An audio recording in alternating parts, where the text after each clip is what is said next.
Mm.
Hi, everyone. Welcome to today's webinar training. I'm going to get us started here. So today's training is Breaking Barriers, Confronting Challenges to Unlock Your Business Potential in 2025. And I'd like to thank our webinar sponsors, Center for Rural Affairs and our Grow Nebraska Women's Business Center. Um, Center for Rural Affairs is a statewide resource to assist businesses, and then the Grow Nebraska Women's Business Center services the Omaha area. And so if you are in Omaha, highly encourage you to also get connected with them. All their services are free as well. And then I'd like to thank our featured sponsor for the month of January, and that is BMO Bank. They have been great partners with Grow Nebraska, and they will be leading a session at our upcoming Market Tech Conference as well. And then our featured member for the month of January is Hindrance Insurance, and they've been a member with us since 2023. And then our upcoming trainings, we have Stop Stressing Over Video, Simple Content That Converts in 2025. That's on February 12th, and that's with our keynote speaker of Market Tech, Chelsea.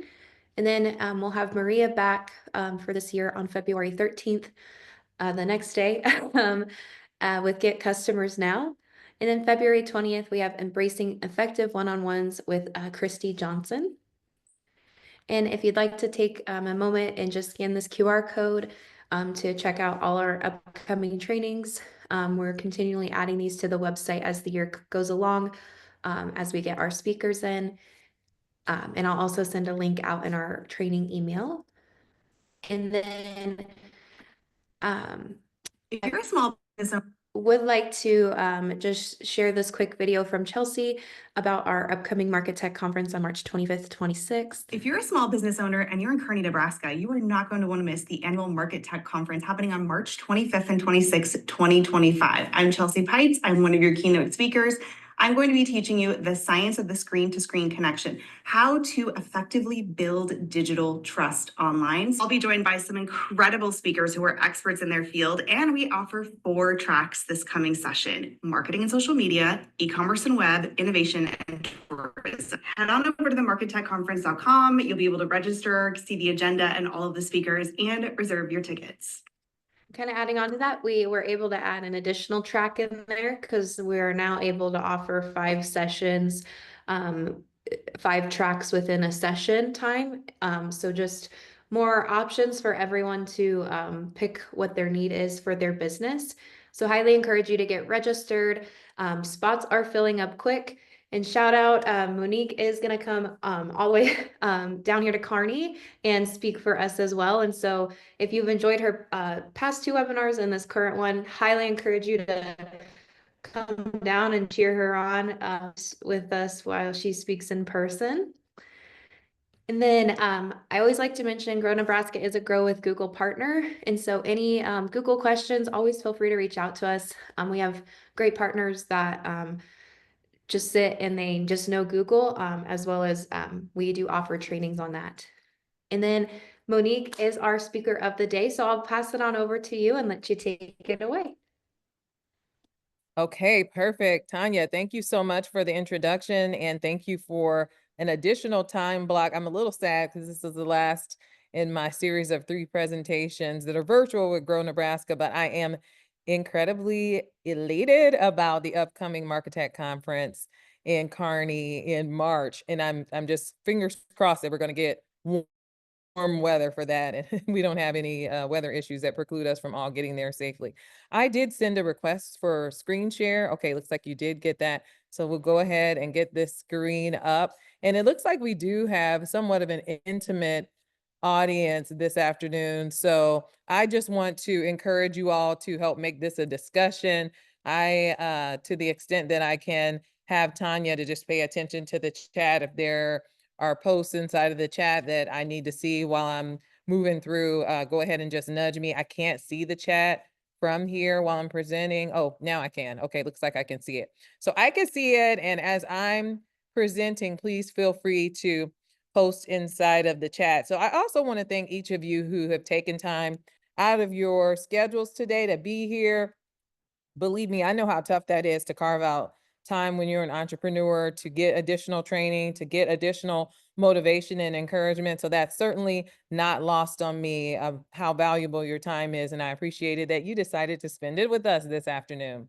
So let's dive in. I'm going to just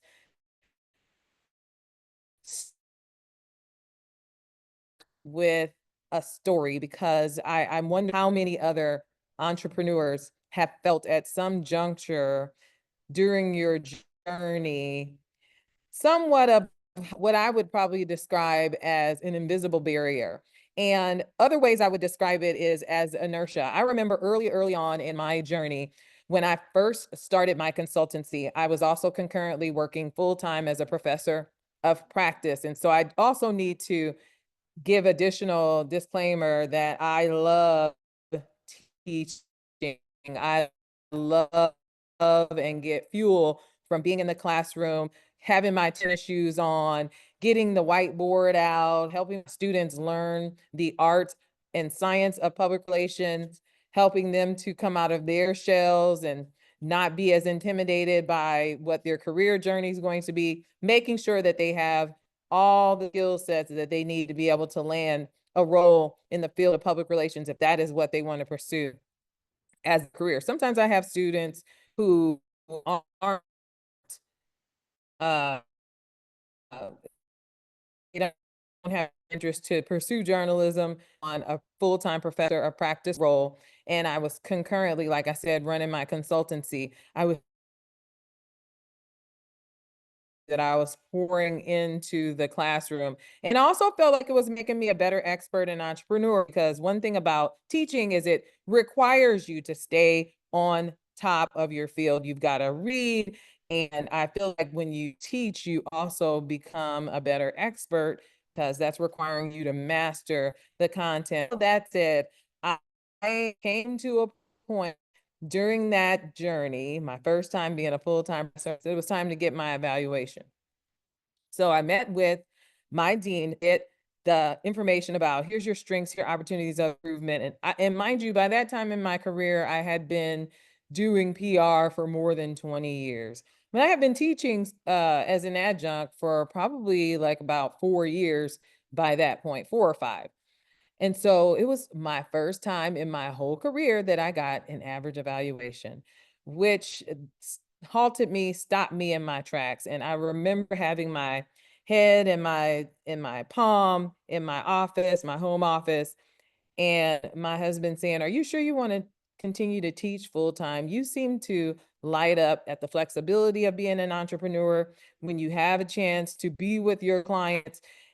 And entrepreneurship also, just like today, offers an opportunity for me to teach. But it really got me to a place where I understood this is my time to answer this question about what I want to do with my career. So it leads me to some recent research come across, because I think, again, a lot of people sometimes feel this invisible barrier and they can't.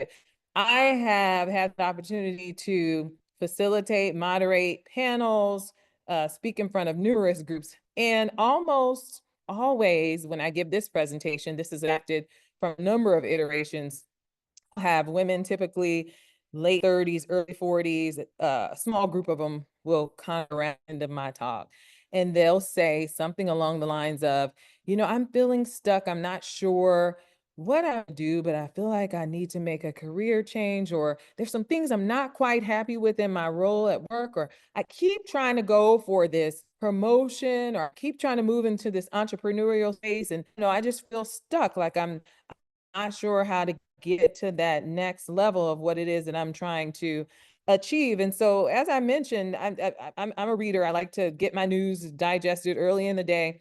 And so recently I came across a Gallup study, also in some additional articles that I was digesting, Wall Street Journal, HR Dive. And I came across a statistics that said, in November of 2024, about 20,000 US workers were surveyed, and only 18% of those workers reported being extremely satisfied with what they're currently doing. And so that's a decrease certainly from previous years, but that's being deemed right now the great detachment. The great detachment. People feel like they're not really quite sure what their next move should be, and they're trying to remove that invisible barrier that I talked about. In November 2024, over 50% of US workers said they were actively seeking new job opportunities. So this is the highest rate.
Okay, Tanya, are we still there? Are we back? Yes, yep. Okay, I'm not sure what went on, but it looks like my internet is being a little bit stubborn. So I think that my last thing you all might have heard me talk about were the Great Detachment statistics. Is that correct? Yes, that's the last thing I heard. Perfect, perfect. We'll keep going. And I switched over from the internet I was on to my Wi-Fi. So hopefully that allows us to be good and steady for the remainder of the presentation. But I wanted to ask those of you who are here this afternoon, and if you have a notepad or something you're keeping notes on, write on it. Where is the one place you feel stuck currently? If you're feeling courageous enough to share in the chat, where that is, you go ahead and post that in the chat. But I wanted to lead in with helping us all understand that understanding the importance of confronting the situation is one of the first steps. So in March of 2024, I published my first book to really talk about my journey. And it does share that story that I just shared with you all about my decision to move into full entrepreneurship, and come out of the classroom full time. And I will be completely candid and vulnerable. That felt like jumping off of a cliff, because so often if we've been in the workplace and we are used to that steady paycheck that comes either once a month or every other week, that feels like a great deal of security. So to bet on yourself and jump off of that invisible cliff and start to take control of your own destiny in terms of what's going to happen with your career or your employment or your passion that you're turning into an entrepreneurial venture, that feels scary, but it does require some level of confrontation. So one of my favorite movies, it doesn't matter how many times I watched this movie, I've probably watched it at least 20 times. It's The Color Purple. Hopefully we're all familiar with The Color Purple and the characters Celie and Mista. And remember that original version of The Color Purple where Oprah Winfrey got her initial debut on the big screen. And this is one of Oprah's favorite books as well. On the screen today, you see a picture of the author, Alice Walker.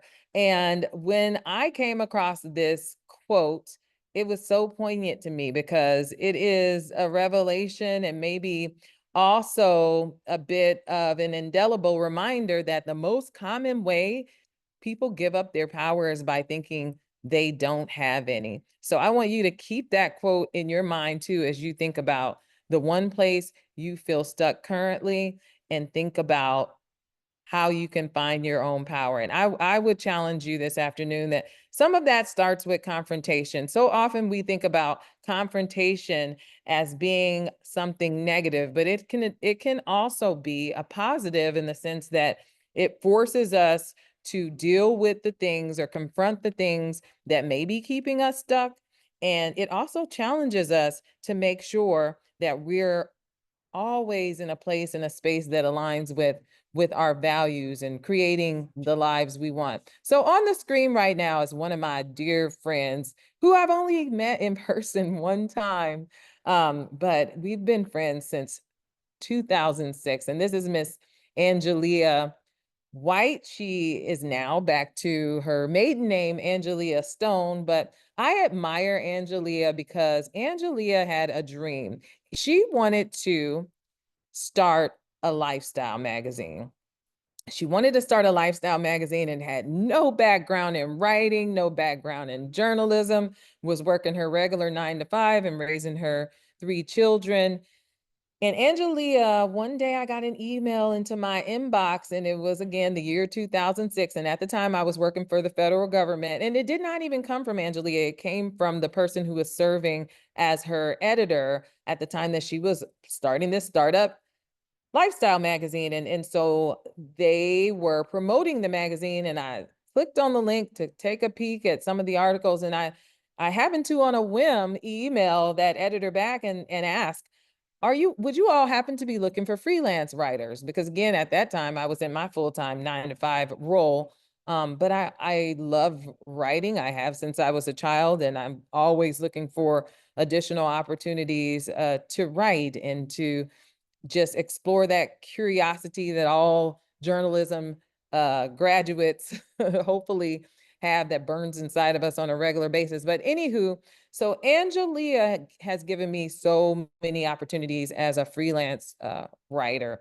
I have had the opportunity to meet and interview and write about at least a dozen celebrities, some of them that I admire quite a bit. At one juncture, I got to interview Will Smith's ex-wife, Cherie Zambino. I got to interview Yolanda Adams. She is a Grammy Award winning singer, songwriter, and also got the opportunity to meet Angelia and learn a little bit more about her story. But what I didn't know was that Angelia was in a decades-long marriage that she wasn't happy in. So all the while, trying to bring to fruition her dream, and was in this marriage that, I came to learn really kept her feeling kind of tacitly to the side, unfulfilled. There's always seems like there's that thing in the corner.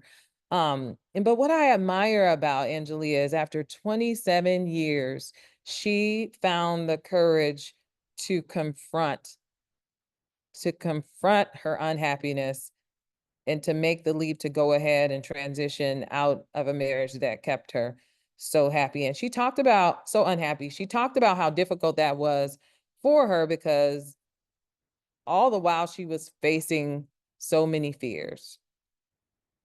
The fear of disappointing her family, the fear of disappointing God. She has a heavy faith practice, but she did it. And so she transitioned into moving home with her mother, who was all too happy to have her there. But then she kind of admittedly started to put on a little bit of a pity party for herself. She reconnected with love that she had in high school. They found each other on social media. And she said one evening while they were having a discussion on the phone, he said the words that put her into action. He said the words that made her come face to face with another fear she had, taking on the world solo, without her husband, having to move into this new frontier, being a single mom, being responsible solely for the income in her household. And so she said her friend from high school told her, "You are not going to like what I'm going to say to you, but out of love, I'm going to say it anyway. You have got to find a way to get your ass out of your mama's recliner and learn how to stand on your 2 feet, your own 2 feet." And so Angelia told me that that was very hard for her to hear, and she cried and boohooed, but those were the confrontational words she really needed to hear to kick herself into action. And she did it. Within the next month or so, she was able to get an apartment and move out of her mom's home, and just really overcome that mental invisible barrier that had been keeping her stuck. So I want you to think about, again, personally or professionally, what is it that's making you feel stuck? What did you write down? I don't see anything in the chat, Tanya.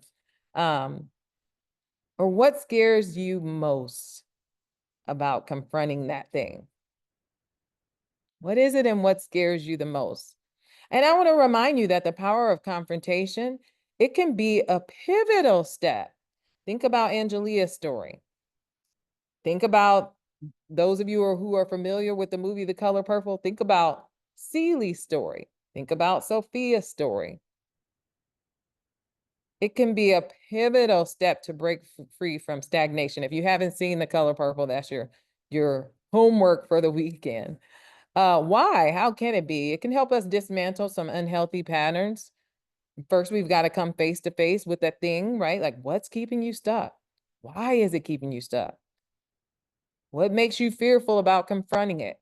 It can help us establish healthier patterns and behaviors once we confront it. And it really can open the doors to change. I think we all want to create a life that aligns with our values, a life that feels purposeful, like we've come to this earthly journey to contribute and deposit something meaningful to create a legacy that we can be proud of.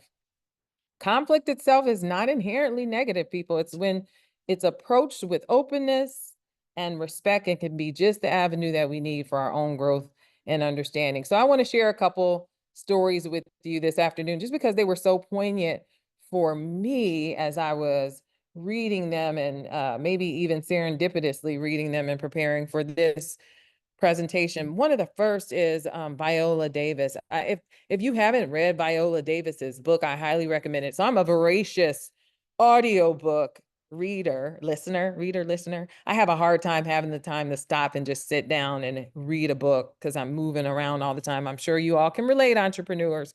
But I put this book on one morning in the summer when it was a lot warmer than it has been this week to go for one of my summer walks. And I will tell you, it was only on for about 5 minutes before, and I was like on a walk and I could like feel the emotions revving up and the tears starting to surface in my eyes. Viola Davis has overcome so much. She overcame living a life of poverty in her childhood, in her upbringing in Rhode Island, Connecticut. She talked about being bullied as a young girl. She talked about the family being so poor that they live in a rat-infested, urine-smelling home where she didn't always have an opportunity to wash her clothes. And so that led to some of her bullying in elementary school because she always had this very poignant smell of urine on her. But then she came to the opportunity to be able to get a scholarship to be educated at Juilliard. So we're all very familiar with this face, I know, because we see it in so many films, and we all recognize Viola Davis from her work on the series How to Get Away with Murder. So I want to take us to that day when Viola Davis was the first Black woman to ever win an Emmy Award for a lead role in a drama series. And as Viola Davis made her way to the stage in her black glass beaded gown, she took the microphone and she took that opportunity to express a battle cry for all of the behind the scenes folks at the Emmys and the audience that she had captured at the time to understand that without opportunity, people don't get a chance to shine their light. And that the only difference often in Hollywood that she notices between women of color and other women is opportunity. And so what a courageous and really truly confrontational moment for her to take advantage of in front of millions who were watching that screen at the time. But not only was that a speech that she shared, she moved into action. Her and her husband created a film business that intentionally seeks writers and producers and actors of color to give them the opportunities to be seen, for their talent to be fully seen. Another example that I wanted to just use to paint the picture of how important it is for us to figure out what that invisible barrier is that's making us feel stuck and to face it is the story of Prince Harry and Meghan Markle. So we all witness the beautiful wedding. We're all consistently awestruck by the royal couple. We all are familiar with the intense media scrutiny and racism that Markle has been very vocal about, that she shared her mental health struggle. And we're all familiar with the confrontation moment that the couple shared with the world when they announced they were stepping back from their royal duties to seek a healthier and more private life.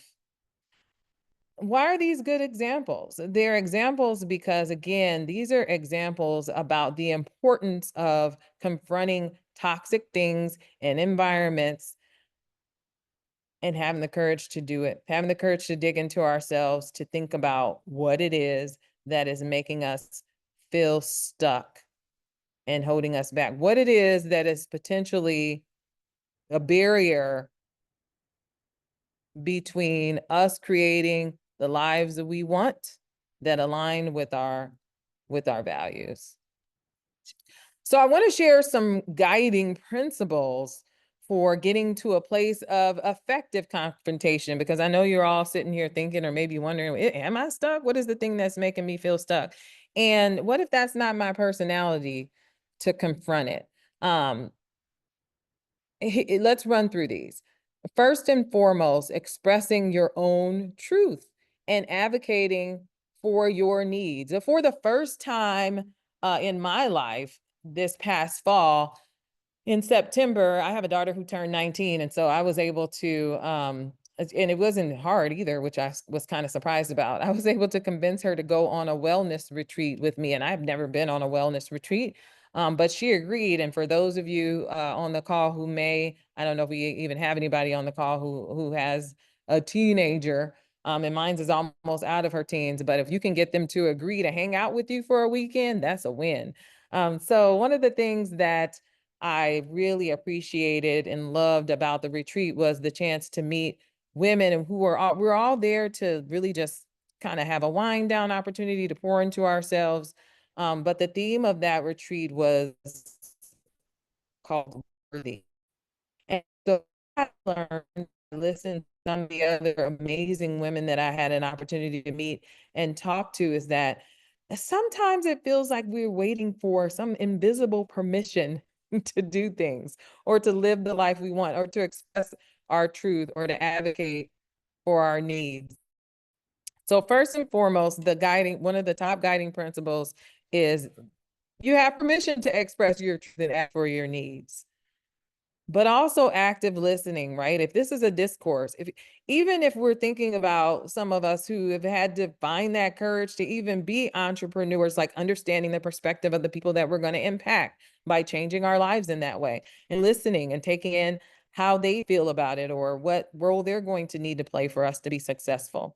Respectful communication is always a key one. Like we don't make it far if we can't have respectful communication. If we're getting defensive, we're not hearing each other, our voices are escalating. And then like looking consistently for the pursuit of win-win outcomes. So expressing our truth, advocating for our needs, making sure we understand the perspectives of the people that we're impacting in a respectful way, and how can we all make this work together for the greater good, which is for us aligning with our values and creating the lives that we want. Okay, Tanya, it looks like there are some posts in the chat, but I can't see them. Can you help me with them? Okay. Yep. Yes. Karen, she said she left an electric utility corporate job 2 years ago after 24 years. She has the opportunity to create the life I want to design. I am stuck in putting myself out there as a wellness coach, but I know I'm playing way too small. I want freedom to backpack and travel the world along with serving others in a big way. She also I heard adds that. on creating a new identity and being authentic may result in rejection. Who does she think she is from others? And then fear of other people's opinion. I'm with you, Karen. And I see Ties. Ties says the you that people will see is the you that you show them. Yes, Ties. So I'm thinking about my own journey, and again, in full vulnerability and disclosure. You all, I've always wanted to write a book since I was probably like about 9 years old. I was always like, oh yeah, one day I'm going to write a book. And so then when the time came, I will tell you, like, even after I got through the editing rounds and the fights with my editors and getting published, and it was time to upload the book to Amazon and to reach out to people to tell them that was there. I can't even describe, it feels so odd because I'm so out of my comfort zone in doing that. I on my Myers-Briggs, I'm double. I can be an extrovert if I need to be one, but I'm mostly an introvert. So it's a lot of energy for me to build up to being in a space where it's like, yes, look at me. I have this to offer to you in the world. Let's gobble it up. It took so much energy for me to start individually texting friends and then doing like a mass marketing about the book. Like, I can't even find the words to explain how intimidating that was. So I will share, Karen, Ty, one of the things that helped me, that is helping me, like I'm on this journey with you all. overcome that. I spent a year working with a life and career coach, and those one-on-ones with her and just exploring myself and being coached out of that shell were priceless. Also the wellness retreats, if you could find like a weekend booster. The other thing that I will say has been so helpful is having I like to say squad, right? Like a group of cheerleaders, being in space with other entrepreneurs. Like we need to be consistently built back up because the journey already inherently is not an easy one. It's a road less traveled. And if it was easy, everybody would do it, right? So one of the other methods that I want to talk about today for when we're in a space of confrontation, because you've sometimes have to have these, you got to talk yourself off the ledge, or you've got to talk to your spouse or your partner or your kids, is the state method. And so I like the state method. It came from the book Crucial Conversations, Tools for Talking When Stakes Are High. And the approach helps navigate those tough conversations. Again, I'm talking about if it's with yourself, because sometimes we got to encourage ourselves, or if it's with like someone else in your family, your business partner. The state method can help you get to a place of clarity, respect, and mutual understanding. So it's structured approach allows you to express your viewpoint effectively while also making sure that the other party feels safe to share theirs. So we start with share your facts. What does that mean? It means starting the conversation by presenting neutral, objective facts, tangible things, observable data points that are less likely to be disputed because they're grounded in reality. Why is that important? Because facts are less threatening than opinions or judgments. And they serve as a foundation for that conversation. So how do we do this? Avoid jumping into conclusions or assigning blame.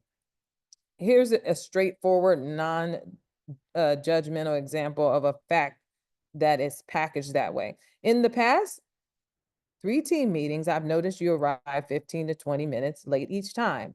So that's based on observation and data, things that can be quantified. That keeps us out of the emotional space of, well, you always, or it seems like, and it gets us right to the tangible. So we want to start with sharing the facts. And then we want to move to, uh-oh, I went too far. Well, we'll keep that up for now. Telling our story. What does that mean? So after you presented the facts, share your interpretation of how those facts have affected you. This is your chance to explain the meaning or the impact of the situation from your perspective. So telling that story is important because it helps clarify your concerns and emotions without appearing accusatory. I statements, I know we've all heard this. This helps us stay out of that place where it seems like we're placing blame. We keep the focus on the perspective. How do we do this? Clearly connect the facts to your feelings. So here's the example. When I see this pattern, I feel concerned that we might not be fully aligned as a team. And I wonder if there's something we need to address. Okay, so we've got the S, the T, let's go to the A. Ask for others' pass. Okay, so that active listening bullet that we had on the previous slide, that's where we are right now. We want to invite the other person to share their perspective, show genuine curiosity about their thoughts, their feelings, and their experiences. Why is that important? Because when we ask for the other person's side of the story, we demonstrate respect and create a dialogue instead of a monologue. That's going to help us get to a place of potential misunderstandings and make sure that we both feel heard. And again, this is even a conversation you can have during your journal time with yourself, right? Like, what is it that's keeping me stuck? What is it that I need to confront? How do you do this? Ask open-ended questions and listen actively. What's your take on this? Is there something I'm missing or not seeing? Okay, so then we're going to move to the next T, that's talk tentatively. What does that mean? That means that you're going to present your viewpoint and interpretations as one possible perspective, not the irrefutable truth. Okay, and that's important because when we talk tentatively, we reduce the likelihood of provoking defensiveness. It shows that we're open to the dialogue and that we're willing to adjust our stance based on the new information that we might be hearing as we ask for the other's pass. How do we do this? Again, we're going to use those I statements plus. So phrases like, I wonder if, or it seems to me that, we want to soften those statements. That keeps us out of that defensive confrontational language. You always, you never. We don't want to be there, right? So here's an example. It seems there might be challenges with timing that are affecting your arrival at meetings. Does that sound accurate? And then we're going to encourage testing. Okay, what does that mean? It means actively encourage the other perspective, right? Challenge to get their input, or what alternative solutions do they have? This helps us ensure that the conversation is collaborative. It also helps us foster mutual understanding and reduce power imbalances. So how do we do that? Explicitly invite disagreement, but create a safe space for that open dialogue. Here's my example for that one. If you see this differently, or you feel I've misunderstood, please let me know. I want to make sure that we're on the same page. So if you're taking notes, I encourage you to write down that methodology for navigating difficult conversations if you've got to be in that space of confrontation. And then I really just want to leave you all with some skill building activities that I feel like have helped me build my assertiveness muscle. Because again, sometimes I'm in my head, I got that introverted brain. I'm like scared to death to go up to the person that I came to this very meeting to meet or network with. And I got to build up that assertiveness muscle. I've got to build up my assertiveness muscle to get into spaces, to do something different. If we always did what we always done, we'll get what we always got.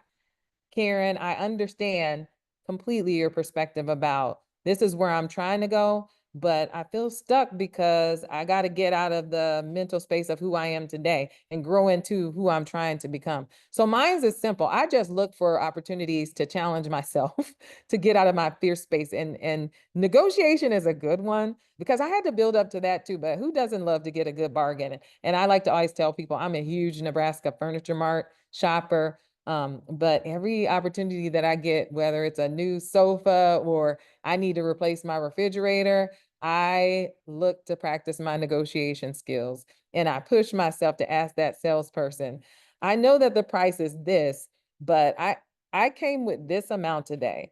Would this amount be sufficient for us to go ahead and pay in cash today to get this thing, right? Like just pushing myself because again, you'd be surprised how many people are just scared to death to do that. So the more I build my assertiveness muscle, the more I feel mentally prepared, less intimidated, less like I'm going to be shaking in my boots when I have to be in position of managing some level of confrontation in my life. These bullets are going fast, Tanya, as I'm clicking, but we'll just keep them on the screen. Public praise and private critique is another just recommendation that I like to leave with people when we're talking about confrontation, because I'm not talking about like being in a space where we're fronting somebody off, even ourselves, again, making sure that we're building ourselves up, because this entrepreneurship journey is a journey. It has its ups, it has its downs, and we have to remember to pour into ourselves and build ourselves up. And those critiques, whether it's external, internal, doing those privately, doing those in a place that again pours back into you, whether that's meditative. I think one of my friends this morning talked about some of us are big on putting the little sticky notes on our mirror in the morning to remind ourselves to stay built up and keep on the journey of who we're trying to become. And then just regular self-reflection. What is it that's making me feel stuck? How can I diagnose that so that I can overcome it, so that I can get to that next level? Like really peeling back the onion layers and being honest with yourself. Because I feel like often we know, but it's hard, right? Like it's difficult to deal with things in our life that require confrontation. But if we think about those examples that I shared earlier, Angelia, if we think about Viola Davis, if we think about Meghan Markle, we all have the tools inside of us to go ahead and cross those difficult bridges to get on the other side so that we can meet with our full potential. So here's some other last key principles for successful confrontation, just to bring them back to the surface. This is based on my book too, Chart Your Path, a 9-step method to getting unstuck.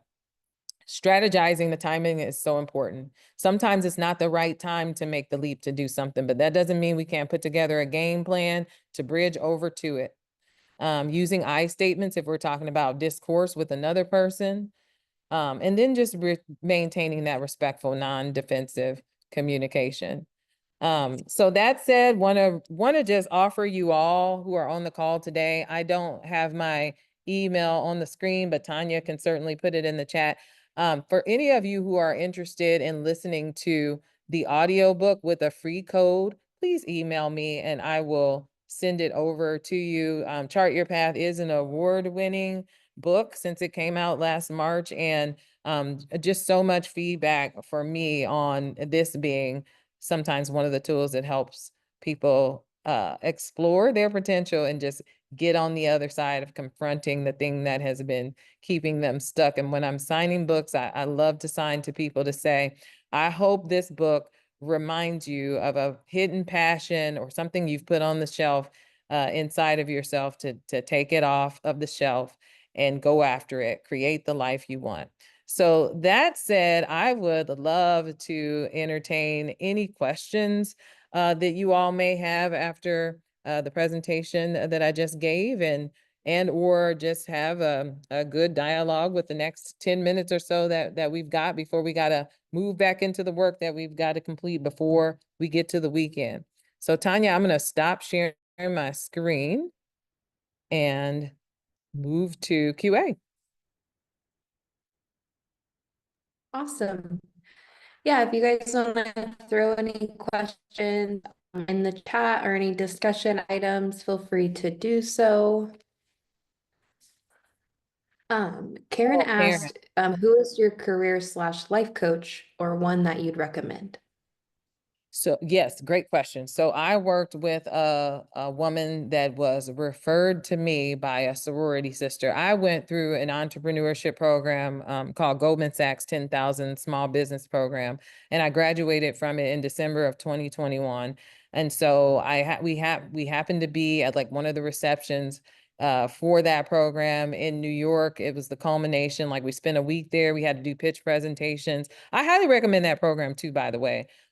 Just go to Goldman Sachs 10,000 Small Businesses to look that up and learn more about how you can apply and get in. But anyway, so one of my sorority sisters was telling me about this coach that she worked with because she was running and trying to scale an accounting business.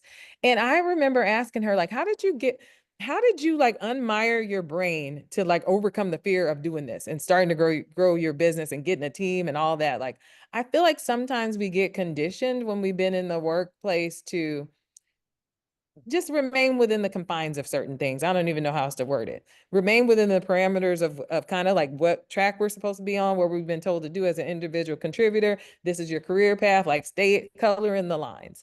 And she kind of looked at me and she turned her head to the side and she said, oh, you need to meet Julie. So Julie Landy is in charge of a coaching. She's an entrepreneur. She heads up a coaching practice called Live Your Vision. Live Your Vision, Julie Landy. And she has a team of coaches, but I had the privilege to be able to work one-on-one with Julie. And Julie really did help me remove those cobwebs out of my brain and help me to find the confidence that I really needed at the time to transition and make the leap into entrepreneurship. But also, she didn't realize it, and I didn't realize it in the time because unbeknownst to me while we were working together, she would interview me and ask me questions.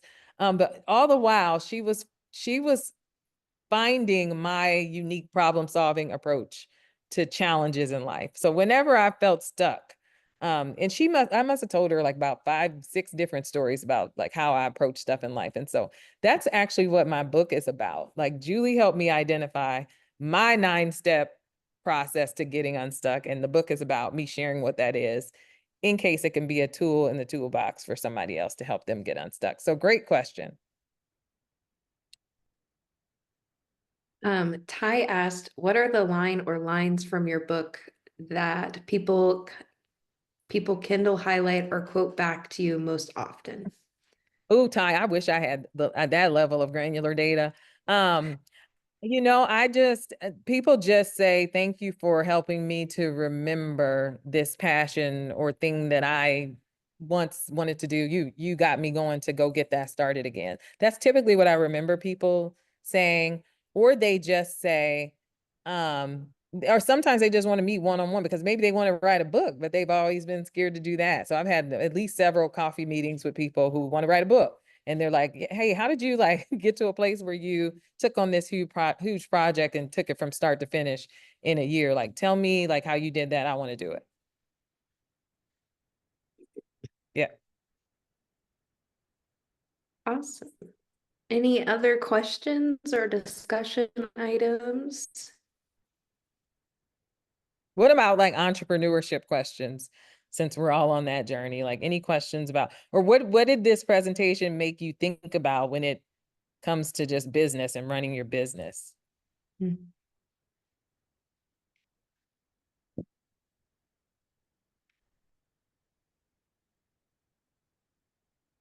Nothing in particular. It'll come.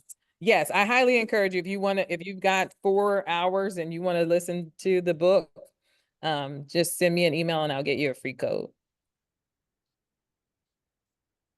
Yes, and I'll make sure to include your email in the follow-up training email we do. That way people can still have that for reference. But yeah, I will watch for any last minute. I just want to comment on, I'm seeing Karen's comment now about the who does she think she is? That is, I think so, that is such a thing. I do think that it's something that you have to be, I almost say it's something you have to be mentally prepared for because it will and does happen. It will and does happen that you get some of that judgment from people or people, I don't even know how I want to describe it, but like some people, this is what I would say. Everybody can't come on your journey with you. They just can't. And so if you're constantly pouring into yourself and you feel confident about what you're doing and you are aligning with the reason that you were put on God's green earth, then I think to me, I would always put that at a higher level on my totem pole than being fearful of someone else's opinion. I just have to. Otherwise, I'm going to miss my destiny. So I just want to share that. Yeah, that's good. Well, I can start wrapping us up here, and then if any questions come in, just feel free to interrupt me. And so to finish up, we do offer open office hours here at Grow Nebraska for our members and also prospective members. So feel free to take advantage of those and come with your questions, or if you're just wanting to talk and kind of get some coaching that way, we're happy to meet with you. If one of those times doesn't work, always feel free to reach out to us just for a one-on-one time. And then we really encourage you to follow us on social media to just up to date on all things happening at Grow Nebraska, as well as across the state with a variety of Nebraska businesses. And then if you if we ask that you leave 2 to 3 sentences if possible, and just let us know your thoughts on today's training or any other trainings you've participated in. We'd love to see what you liked about it and know of any topic suggestions as well. And then I'd like to thank everyone for joining our training today. You can always give us a call at 308-338-3520 or email me at tanya@grownebraska.org. And yeah, as Ty said, he hopes to see everyone on this call at Market Tech, and I hope so too. So if you want to get registered, just go to markettechconference.com, or you can email me as well, and I'm happy to assist. But yeah, I hope everyone has a great rest of their Thursday and getting ready for the weekend to come. Thank you all for joining. Have a great weekend. Thank you, Monique.